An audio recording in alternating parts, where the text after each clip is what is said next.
Okay, here we are, that Mac 110. That's the intake. Still got to clean it. That's what those gaskets are for. It takes two, one on the bottom, one on the top. I hadn't even got to tearing the carburetor down, which uses these 4 screws. What I wanted to show you, talk to you a minute, real important. This is the intake surface. It's aluminium or aluminum, whoever's watching or listening. You don't want to gouge any of that. And I use a little razor blade and I slowly clean. You don't want to use a wire brush on it, and damn sure don't want to use sandpaper. Sandpaper you get down in there, because if you look, that's where the piston's at. See that going up and down? See that open hole? That's the exhaust intake.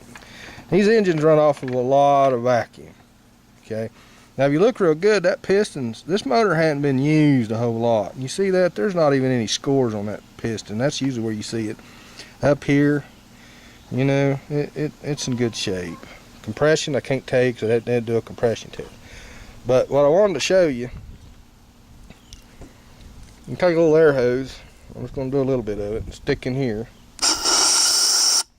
And get it set here.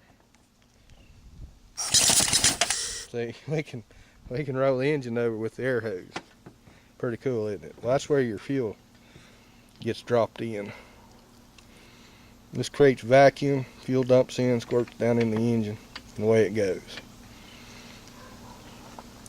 What you don't want to do is scratch any of this surface up with big gouges. Now, as you can see, I think you can see, there's machine cuts where the machine made a little cut, and it cut this way.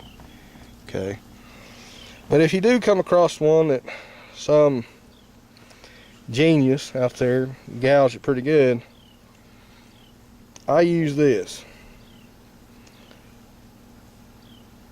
anaerobic, whatever it's called, however you say it, Permatex.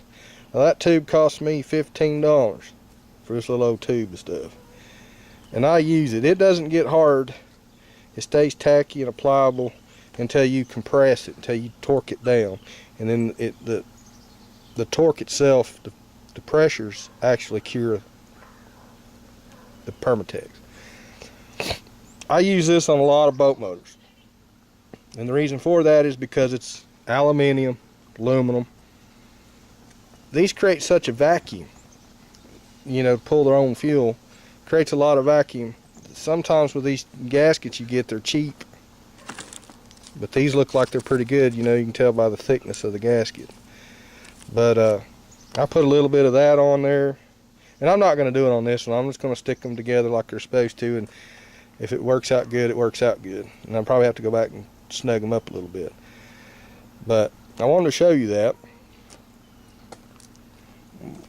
This is about 25 years or better working on on small engines, big engines, diesel engines, motorcycle engines, weed eaters, anything that turns, I pretty well put my hands on it for the most part. Not everything. I still got a lot of stuff that I hadn't touched, but you know, for most stuff, the common man, the reality of the average person, this is what you're gonna fool with. And I give you this knowledge here because it takes a long time, and I've been to a lot of schools, and even the schools don't tell you what hands-on experience, and some of them old technicians, which I'm falling in that category of being an old technician. So I had to learn it the hard way, I guess. And I'm just sharing this with you, freely. No education required, basically. You don't have to pay money to go learn this stuff. That right there is a real big, very important product. And I even use it on my cars now. I stay away from silicone. Silicone is it has its place. Do not get me wrong. Silicone has its place, but I try my darndest not to use that stuff.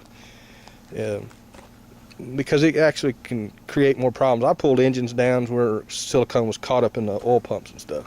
But anyhow, I just wanted to show that. I still got to clean the intake. Like I said, I got to clean it, and this is plastic, or a hardened plastic, polymer type material. get that clean, get the surfaces clean, and then, well, I got the carburetor, rebuild it, and then go back. The other thing is these things come with little sleeves that go down in the holes where the screws go, and I'll try to show you that when I put it back together. But I just want to get with you on this. Do not gouge that. If you do gouge that and put a cut somewhere in that intake, use this and put a real light film on it. Just barely put a film on that, and that'll seal. And that won't get sucked in. You know, like I said, the vacuum these engines produce, I've seen them suck gaskets into them. Boat motors, especially boat motors. It's insane how much vacuum. The 2-strokes. I ain't talking about 4-strokes. We're talking about 2-strokes. This is a 2-stroke engine.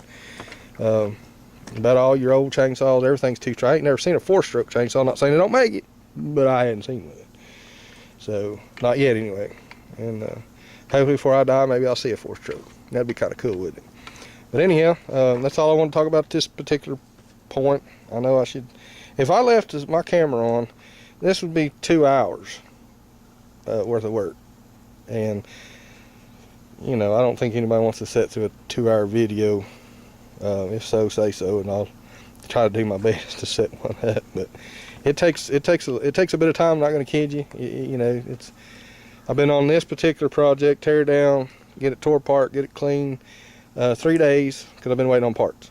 So I got parts, and now I'm going to go back with it, and cleanliness is part of it. You know, keep blowing that chamber out, make sure ain't nothing, no trash down in that hole, gets hung up on that piston. But anyhow, I'm going to get back at it. I just want to talk to you about that kind of Permatex gasket material. It's $15 a tube now. It was when I bought that tube, and I had that tube a couple of years, so it might be $20 a tube. But I'm telling you, it's worth every dime that you spend.